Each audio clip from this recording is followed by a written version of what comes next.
Police officers hold a unique position in society as the only individuals legally authorized to use force. This authority is not absolute and must be exercised with extreme caution.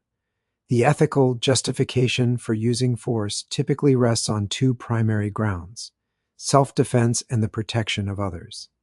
Force should always be considered a last resort, employed only when all other options have been exhausted. This principle ensures that the power entrusted to law enforcement is not misused and remains aligned with democratic values.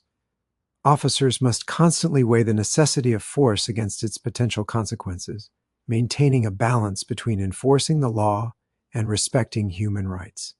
The moral responsibility accompanying this authority underscores the importance of rigorous training, clear guidelines, and accountability mechanisms to prevent abuse and uphold public trust.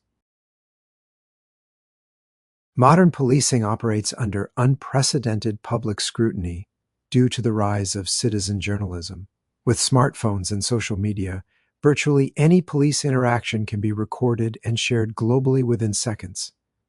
This phenomenon reinforces First Amendment rights, allowing citizens to document public officials' actions and hold them accountable. While this visibility may feel burdensome to officers, it serves a critical democratic function by deterring misconduct and promoting transparency. The presence of cameras encourages adherence to ethical standards and fosters trust between law enforcement and the community. Departments must embrace this reality by implementing policies that respect citizens' rights to record, while ensuring officers understand the importance of professional conduct in an era of constant observation. To guide officers in making rapid decisions under pressure, law enforcement agencies employ models such as the continuum of force. These frameworks align the level of force with the degree of resistance encountered, ensuring proportionality and minimizing harm.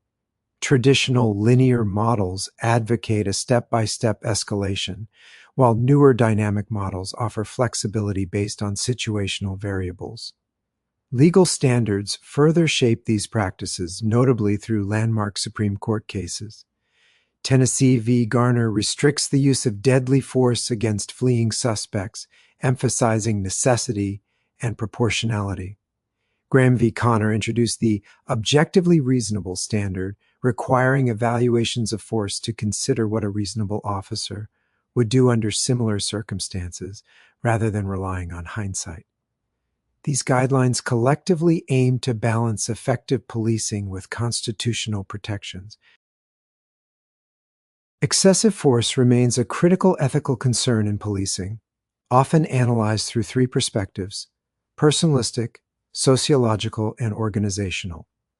The personalistic view attributes misconduct to individual officers with aggressive tendencies, while the sociological perspective examines cultural influences such as the warrior mindset prevalent in some departments. Organizational factors, including inadequate oversight and flawed policies, also contribute to systemic issues. Non-lethal tools like tasers were introduced to reduce fatalities, yet their misuse, especially against passively resistant individuals or vulnerable populations, raises significant ethical questions. Departments must establish clear protocols governing the deployment of such devices, ensuring they serve their intended purpose of minimizing harm rather than becoming instruments of coercion. Comprehensive training and accountability are essential to prevent abuse and maintain public confidence. Investigative practices often involve balancing the suspect's right to privacy with society's need for security. Techniques such as body searches and DNA profiling, while legal, must be scrutinized for their impact on human dignity. Interrogations present further ethical challenges, particularly regarding deception. Although the law permits certain lies to elicit confessions, these tactics risk producing false admissions and eroding public trust. Scholars classify police lying into accepted, tolerated, and deviant categories, with the latter, such as perjury, posing severe threats to justice.